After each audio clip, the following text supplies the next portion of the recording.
Who I am is of no consequence. What I have to tell you, however, is of great consequence. At a time when America is on the brink of national apocalypse. If there is a name you must affix to my face, then let it be this. I am the ghost of America past, long past, your past. You may believe you are living in the year 2010, but it is actually 1775. History has come full circle, and the people who once drank deeply the refreshing waters of liberty and prosperity are now discovering that the wellspring is going dry, and their throats are growing parched under the scorching heat of an increasingly oppressive government, ironically, the very government established to liberate them from the oppression of the British Empire.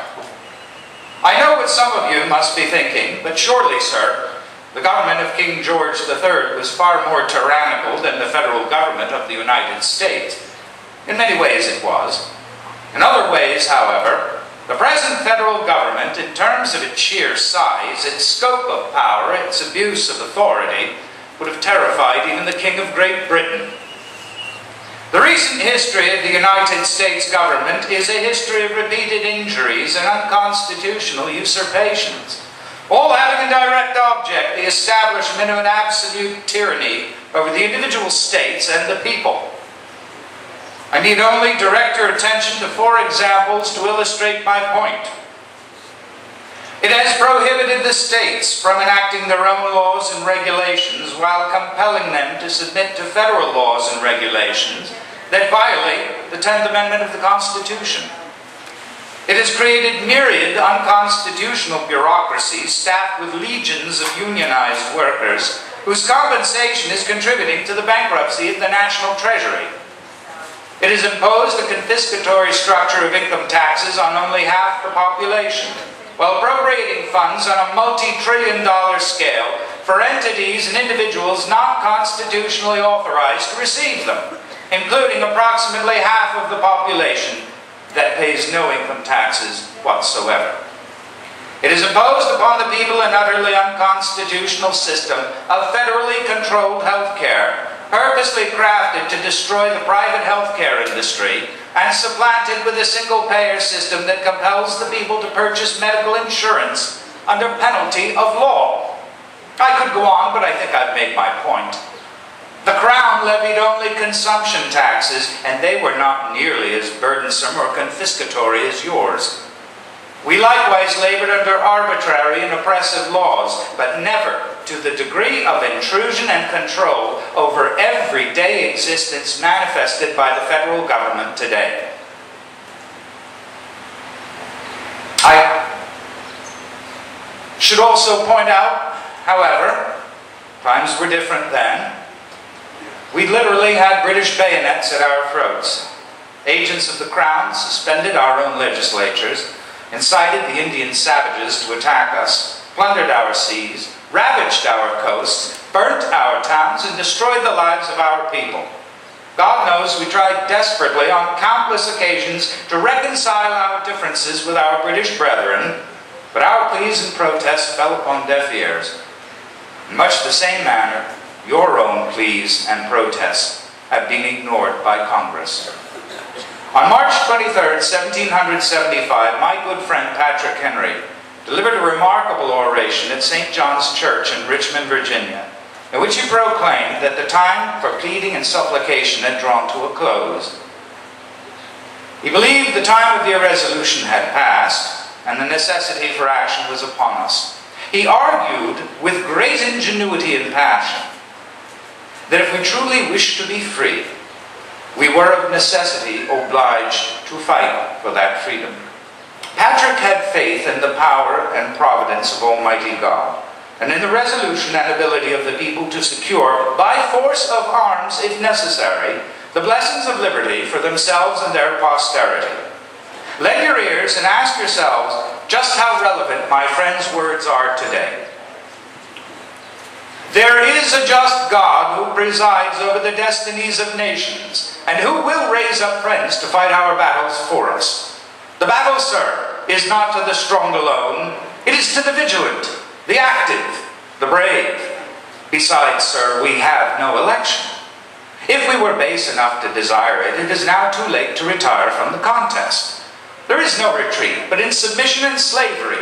Our chains are forged. Their clanking may be heard on the plains of Boston. The war is inevitable, and let it come. I repeat, sir, let it come. It is in vain, sir, to extenuate the matter. Gentlemen may cry peace, peace, but there is no peace. The war is actually begun. The next gale that sweeps from the north will bring to our ears the clash of resounding arms. Our brethren are already in the field. Why stand we here idle? What is it that gentlemen wish? What would they have? Is life so dear?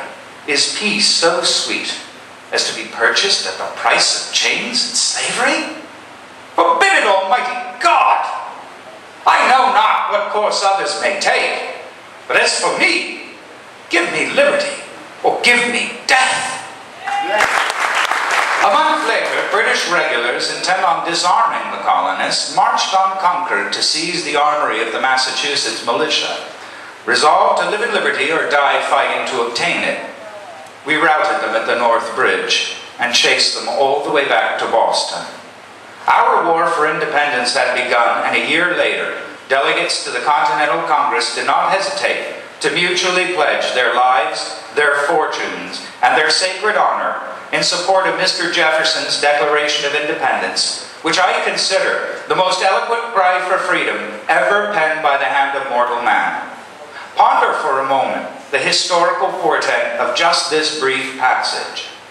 We hold these truths to be self-evident, that all men are created equal, that they are endowed by their Creator with certain unalienable rights, that among these are life, liberty, and the pursuit of happiness, that to secure these rights, governments are instituted among men, deriving their just powers from the consent of the governed, that whenever any form of government becomes destructive of these ends, it is the right of the people to alter or to abolish it, and to institute new government, laying its foundation on such principles, and organizing its powers in such form that shall seem to them most likely to effect their safety and happiness.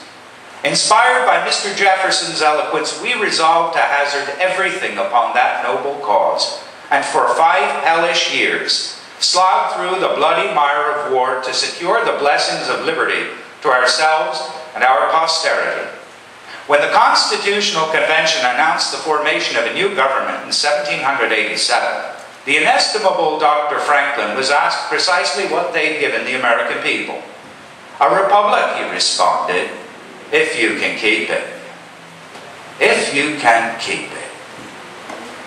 Well, here you are, and here I am, having been summoned by the dire nature of your circumstances, and importuned to offer words of counsel and encouragement. I can tell you this much. Be grateful you still have the power of the ballot, but be certain you use it wisely, as it will be the only chance you may ever have of peacefully undoing the damage that has been inflicted upon this republic